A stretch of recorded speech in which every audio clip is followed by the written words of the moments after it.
오늘은 셋째 날인데요. 제목을 같이 한번 읽어볼까요? 용서의 길이라는 제목으로 함께 말씀을 나누고자 합니다.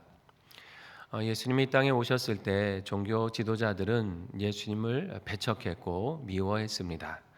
그리고 예수님이 이제 사람들의 지지를 더 많이 받게 되니까 혹 우리들의 기독권을 위협하는 게 아닌가 하는 이 생각 때문에 나중에는 예수님을 아예 죽이려고 합니다.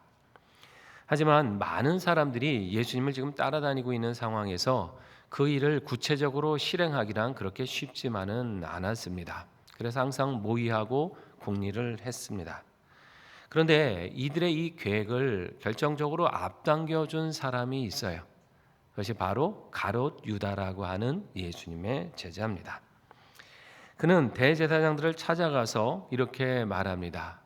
내가 예수를 당신들에게 넘겨주면 내게 얼마를 주려느냐. 이 본문에 보면 이 12제자의 제자 중에 하나라고 하는 말이 기가 막히죠.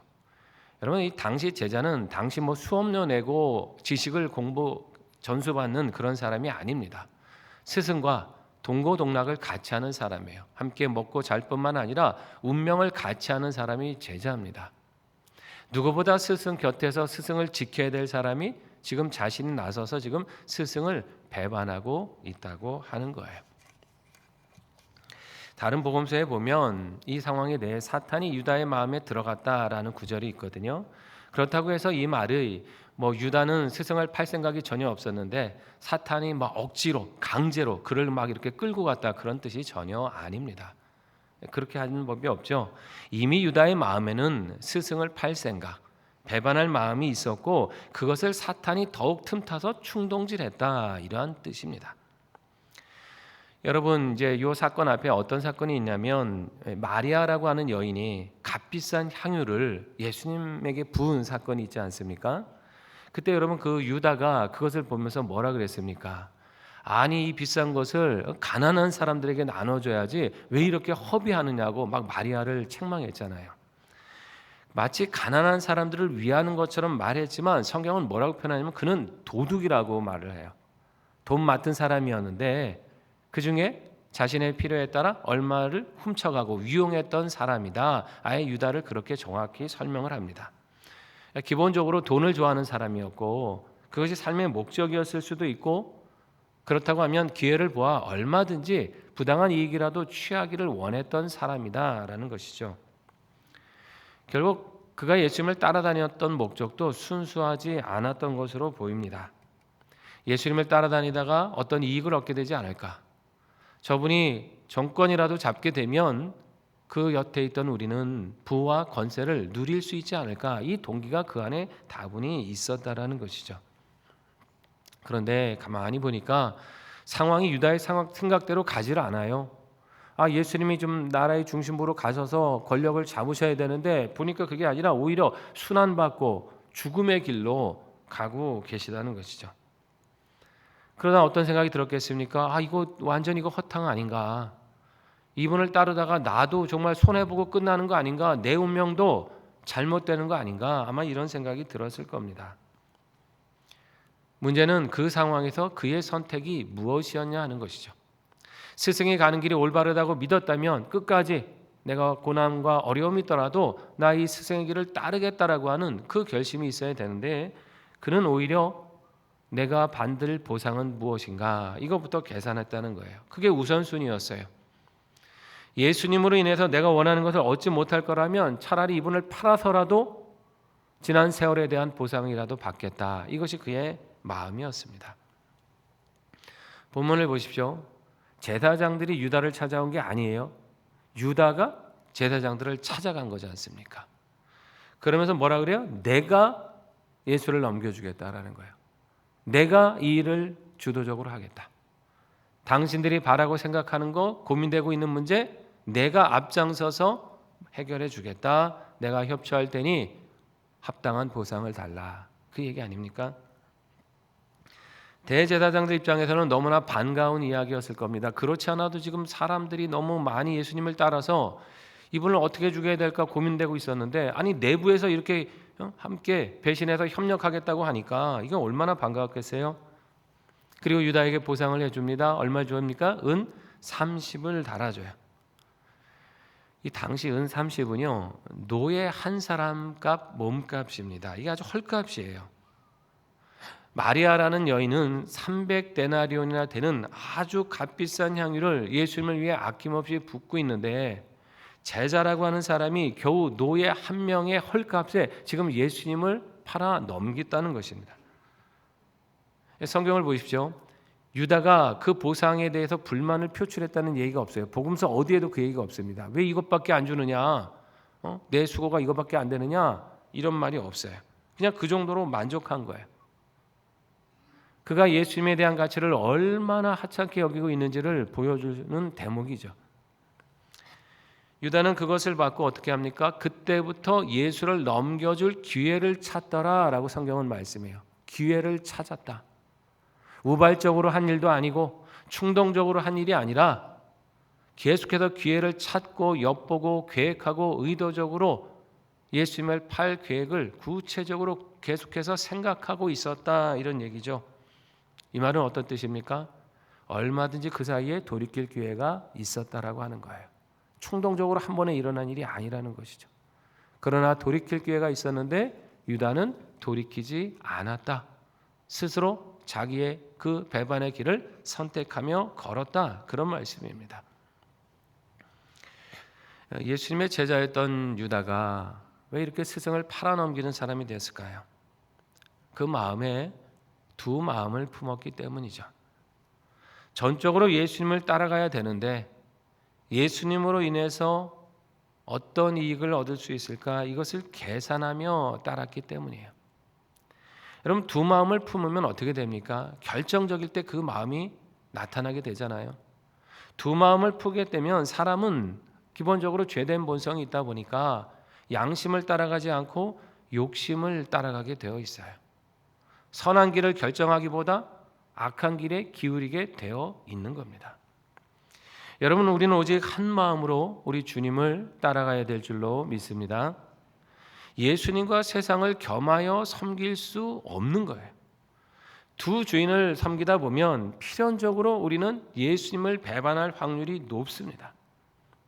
오직 예수님을 주인으로만 모시고 살아갈 때 다른 유혹들, 다른 어떤 계산들로 인해서 우리가 흔들리지 않게 되는 거예요. 끝까지 신앙의 승리를 이루기 위해서는 오직 한 길을 걸어가야 합니다.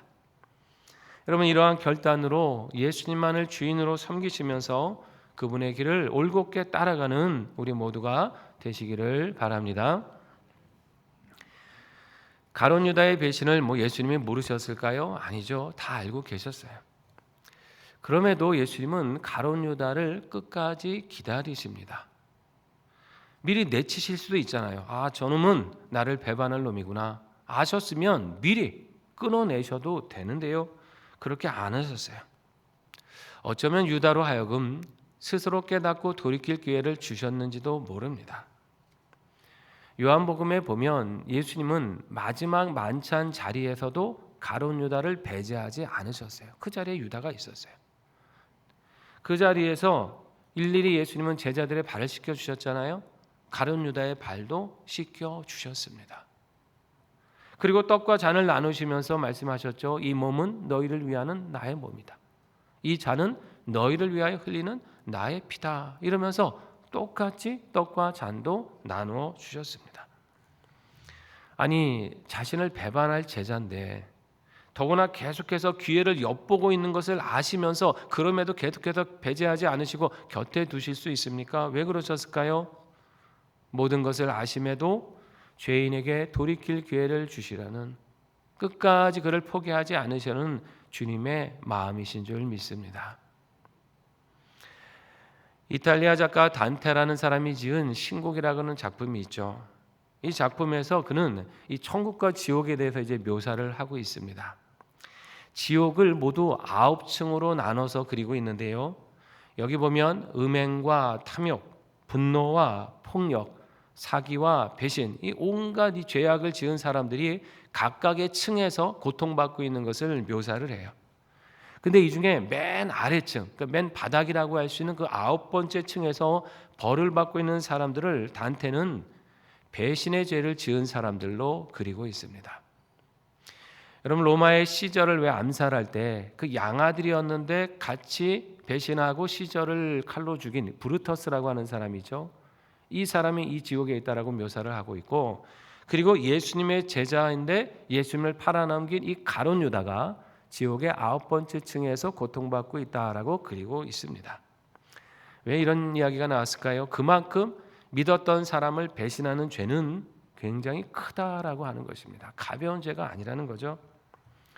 근데 이 큰 죄까지 우리 예수님은 용서하기를 원하시고 원하셨다는 거예요. 도저히 용서받을 수 없는 죄인이라 할지라도 주님은 그런 사람을 위해서 십자가에 죽으신 것입니다. 그 마음으로 유다까지 기다리신 거죠. 여러분, 이 은혜가 오늘 저와 여러분에게도 충만히 임한 줄 믿습니다. 용서하시는 은혜가 있으셨기에 우리가 죄사함 받고 하나님의 자녀가 되었습니다. 우리 죄가 가벼워서가 아니에요. 사실 우리가 하나님 앞에 죄를 지은 순간부터 하나님과 원수라고 하지 않습니까? 배반한 자와 똑같다는 거예요. 다를 바가 없다는 거예요. 유다의 모습은 결국 하나님의 뜻을 거스리고 반대의 길로 걸어간 모든 하나님과 원수된 인생의 모습 아닙니까? 그 죄를 용서하시기 위해서 하나님의 아들 예수님은 기꺼이 십자가를 지셨습니다. 이 은혜를 우리가 잊지 아니하고 우리가 주님을 따라야 할 줄로 믿습니다. 오늘날 우리는 가룟 유다처럼 직접적으로 예수님을 배신하지는 않죠. 하나님을 부인한다든지 예수님을 이렇게 팔아넘긴 이런 죄락을 짓지는 않습니다. 그러나 또 다른 면에서는 주님을 배신하며 살아가기도 하죠. 주님 뜻대로 살겠다고 하면서 어떻게 합니까? 수시로 그 다짐을 어기며 살아가잖아요. 하나님 순종하겠습니다. 주님 뜻이면 정말 내가 그 길 걷겠습니다. 이렇게 결심하고 기도하지만 내 욕심과 내 이기심이 앞설 때 어떡합니까? 그 결단, 그 순종 다 내다 버리고 불순종하며 어긋난 길로 갈 때가 얼마나 많이 있습니까? 작은 배신을 계속해서 하며 살아가는 때가 있다고 하는 거예요. 그런 죄까지도 다 용서하시기 위해서 예수님은 십자가에서 살이 찢기시고 피를 흘려 주셨습니다. 배신자 가룟 유다도 십자가 목전에 이르시기까지 끝까지 참으시고 기다리셨던 것처럼 여전히 주님 뜻에 불순종하며 그 마음을 아프시게 하는 우리를 참으시고 다시 순종할 것을 기다리고 계십니다. 여러분, 우리는 이제 이 은혜를 기억하며 늘 하나님께 더욱더 순종하며 살아가야 될 줄로 믿습니다. 순종은 내 상황과 내 뜻에 잘 맞으니까 하는 게 아니에요. 그건 누구라도 할 수 있죠. 순종은 내 뜻과 달라도 하나님의 말씀이니까 하는 겁니다. 그게 온전한 순종 아닙니까? 설령 그렇게 순종하려다 우리 연약함 때문에 넘어질 때가 있어요. 실패할 때가 있어요. 그러나 우리 주님은 다 아세요. 우리의 연약함도 아시고 우리가 정말 잘 주님 따라가려고 했는데 그 동기를 다 아시죠. 그렇기 때문에 그걸 다 보시기 때문에 우리가 다시 주님을 의지하면 언제든지 이 용서의 은혜를 베푸시는 것입니다. 이 사실을 기억하시고 우리의 삶의 순간순간마다 주님을 사랑할 걸 결단하고 순종하며 살아가시기를 바랍니다. 그러함으로 순종해야 하는 자에게 주시는 기쁨과 평안과 그 능력과 은혜를 풍성히 누리시기를 우리 주님의 이름으로 축원합니다.